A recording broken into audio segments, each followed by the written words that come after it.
ಶಕ್ತಿಯಸ್ತ್ರ ನ್ಯೂಸ್ಗೆ ಸ್ವಾಗತ. ಬೆಂಗಳೂರಿನ ರವೀಂದ್ರ ಕಲಾಕ್ಷೇತ್ರದಲ್ಲಿ ಅಂತಾರಾಷ್ಟ್ರೀಯ ಮಾನವ ಅಭಿವೃದ್ಧಿ ಪರಿಷತ್ತು ವತಿಯಿಂದ ಸಾಂಸ್ಕೃತಿಕ ಕಾರ್ಯಕ್ರಮ ಹಾಗೂ ನಾಡಿನ ವಿವಿಧ ಕ್ಷೇತ್ರಗಳಲ್ಲಿ ಸಾಧನೆ ಮಾಡುತ್ತಿರುವ ಸಾಧಕರಿಗೆ ರಾಜ್ಯ ಹಾಗೂ ರಾಷ್ಟ್ರೀಯ ಪ್ರಶಸ್ತಿ ಪ್ರದಾನ ಸಮಾರಂಭವು ಅರ್ಥಪೂರ್ಣವಾಗಿ ಮತ್ತು ವಿಜೃಂಭಣೆಯಿಂದ ಜರುಗಿತು.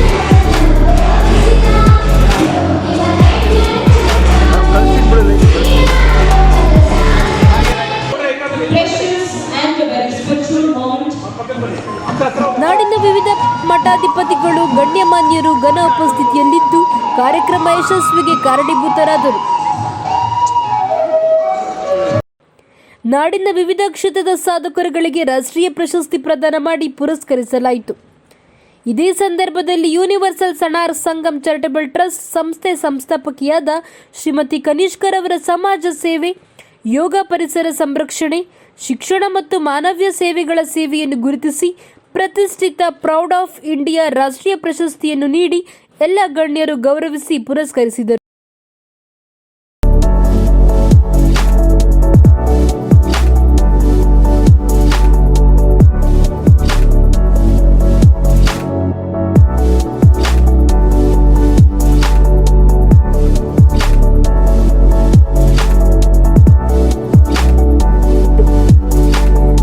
ಕನಿಷ್ಕರ್ ಅವರು ಆರ್ಕಿಟೆಕ್ಟ್ ಮತ್ತು ಇಂಟೀರಿಯರ್ ಡಿಸೈನರ್ ಉದ್ಯಮಿಯಾಗಿದ್ದು ಯೋಗ, ಪರಿಸರ ಸಂರಕ್ಷಣೆ, ಸಮಾಜ ಸೇವೆಯಲ್ಲೂ ಸಕ್ರಿಯರಾಗಿರುತ್ತಾರೆ.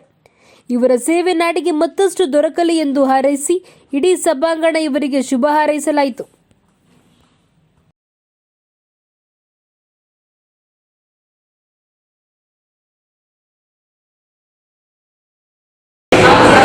ನಮಸ್ಕಾರ, ಎಲ್ಲರಿಗೂ ನಮಸ್ಕಾರ.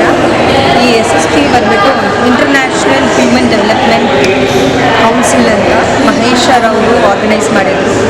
ಈ ವಿಷಯ ಅವ್ರಿಗೂ ನನಗೂ ಹೆಂಗೆ ಕಾಂಟ್ಯಾಕ್ಟ್ ಸಿಕ್ತಂದರೆ, ನಾನೊಂದು ಸೋಷಲ್ ಆ್ಯಕ್ಟಿವಿಟೀಸಲ್ಲಿ ಕಾಂಟ್ಯಾಕ್ಟಲ್ಲಿದ್ದೆ. ನಾನು ಒಂದು ಯೋಗ ಟೀಚರ್ ಆಗಿದ್ದೀನಿ.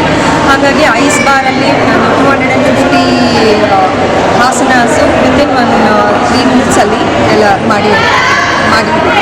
ಅದನ್ನೆಲ್ಲ ನೋಡಿ ಅವರು ತುಂಬ ಇಂಪ್ರೆಸ್ ಆಗಿ ಸ್ವಲ್ಪ ಮತ್ತೆ ನೀವು ಏನೇನು ಆ್ಯಕ್ಟಿವಿಟೀಸ್ ಮಾಡ್ತಾಯಿದ್ದೀನಿ ಅಂತ ಹೇಳಿದ ತಕ್ಷಣ ನಾನು ಕೆಲವೊಂದು ಆ್ಯಕ್ಟಿವಿಟೀಸಲ್ಲಿ ನಾನು ಡಿಸೈಬಿಲಿಟಿ ಅಂಥವ್ರಿಗೆಲ್ಲ ಸೋಷಲ್ ಆ್ಯಕ್ಟಿವಿಟೀಸಲ್ಲಿ ಏನೇನು ಹೆಲ್ಪ್ ಮಾಡಿದ್ದೀನೋ ಅದನ್ನೆಲ್ಲ ನೋಡಿ ಅವರು ಅಪ್ರಿಷಿಯೇಟ್ ಮಾಡಿ ಇಂಥ ಒಂದು ಅವಾರ್ಡಿಗೆ ನನ್ನ ಸೆಲೆಕ್ಟ್ ಮಾಡಿರೋದ್ರಿಂದ ನಾನು ತುಂಬ ಹೆಮ್ಮೆ ಪಡ್ತಾ ಇದ್ದೀನಿ. ಮತ್ತು ಈ ಥರ ಒಂದು ಸರ್ಟಿಫಿಕೇಟ್ ತಗೊಂಡು ಸುಮ್ಮನೆ ಇರೋದ್ರಿಂದ ಇನ್ನೂ ಸ್ವಲ್ಪ ಪ್ರಮೋಷನ್ ಮಾಡಬೇಕು ಮತ್ತು ಎಲ್ಲರಿಗೂ ಸಪೋರ್ಟ್ ಮಾಡಬೇಕು ಅಂತ ಒಂದು ಉದ್ದೇಶ ಇದೆ. ಮತ್ತು ಬ್ಲಡ್ ಡೊನೇಷನ್ನು ಮಾಡ್ತಾಯಿದ್ದೀವಿ. ಅದಕ್ಕೆ ಕೆಲವೊಂದು ಯೂತ್ಸ್ ಎಲ್ಲ ಸಪೋರ್ಟ್ ಮಾಡ್ತಾಯಿದ್ದಾರೆ.